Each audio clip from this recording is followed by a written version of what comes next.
I thought this would be a cool opportunity to like do an establishing shot of me walking the store and then walking out with the comics that I bought. But I was afraid that one, my camera was gonna get stolen. Two, the wind was gonna blow it over and break it. And three, I just felt awkward setting up a tripod in front of a store.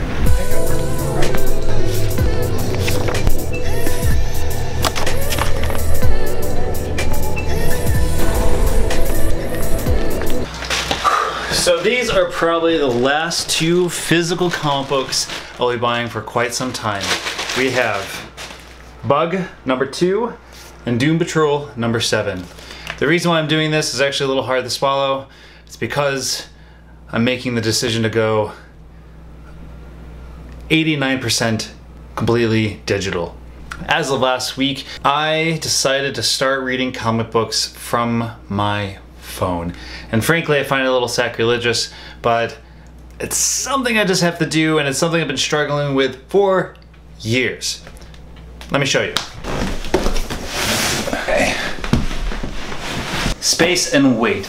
No, this isn't a lot. This isn't a lot of comics, and honestly, I've gotten rid of other comics with other moves, kind of left them at my dad's house, who has a ton of comic books, and it's not really a big chore for him.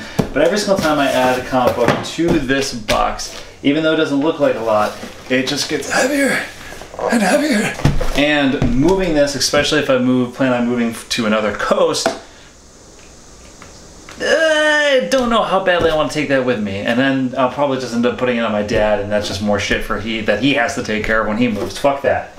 Not to mention also all of the books that I have stored in this general vicinity, which will also be coming with me. And more books, and more fucking books, and more. So I first started going digital only around the time that the Switch came out. Pretty much since then I have not bought a game physically, and the habit has actually kind of drowned over into my other consoles as well. And after purchasing one too many games physically just to get a plastic case with nothing but a disc, the idea of buying games physically just became less enticing, less special. So I'm going completely digital, and I've been doing it for about a week now, and I have some pros and I definitely have some cons about it. So let's start with the pros. 1, pooping. My time pooping has become tremendously way more valuable than ever by reading comic books from my phone, opposed to using this time to scroll through social media. And of course I could bring comic books with me into the bathroom, but while I'm at work or coffee shop, I don't want to I think it'd be really weird to bring comic books into the bathroom with me. I think it's way more socially acceptable to bring my phone. And in most cases, everyone who's pooping and is looking at their phone, so that's the norm. In this case, I'm just reading comic books while I'm doing it. Second are sales. There's a few comic book volumes that I kind of missed along the way, and I found that they're more frequently on sale or a better price on Comixology than they are in physical form. Now, of course, I can order them physically from a site like Amazon and get them in fairly decent shape for probably way cheaper than I could even buy it on a sale price from Comixology. But it's that convenience, it's the simplicity of just doing it from my phone and reading it when my heart desires. Number 3, space. So I kind of touched on this earlier, but lugging these things around from place to place is not that exciting to me, and until I find a place that I think I can call my home for a few years, a place that I'll be living, maybe even a home, like a house, like a thing that I own, maybe that's when I would consider just, start buying physical again and filling my home with what I would like to call as a library. But in the meantime, till then, this is probably the best solution. Now for cons. Con number 1 is holding them. So unlike video games, where video games were made on a digital medium in the first place, they were never essentially something substantial, something that existed.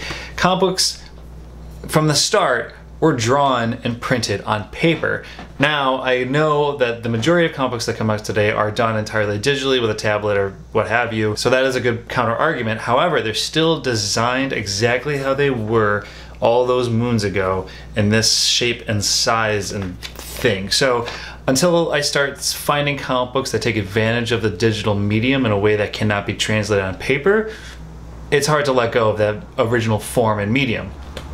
Number 2, sharing them. Some of my favorite comic book series I discovered were because somebody suggested them to me, and most importantly, they gave it to me. They physically handed it to me. If any of you have seen the video I made a few videos ago, my top picks for non-comic readers, a lot of that has to do with I physically own those comic books because I want to give them to someone, because I think they're so important, they're so good, that at any moment in time, if I meet someone who I think would gain value from it, I want to be able to give it to them, physically hand it to them. And my third con, and this is actually probably the one that I really I really struggle with the most, and that is supporting small independent comic book stores. Not only is it a ritual for me every Wednesday to physically get out of my office and walk to the nearest comic book store, there's just something magical about walking into a place and being surrounded with people who have the same likings that you do, and you're able to talk to them and have a conversation with them about it. And then most importantly, of course, they're a business. It's no secret that Amazon is slaying everything that exists right now, and the last thing I want is for another small indie local comic book chain or comic book store to fail. I'm definitely not helping the system, and I'm not voting with my dollar the best I could be,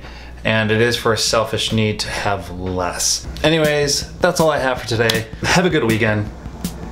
Read a comic book on the toilet. Think of me. I don't know, that's all I got. Bye.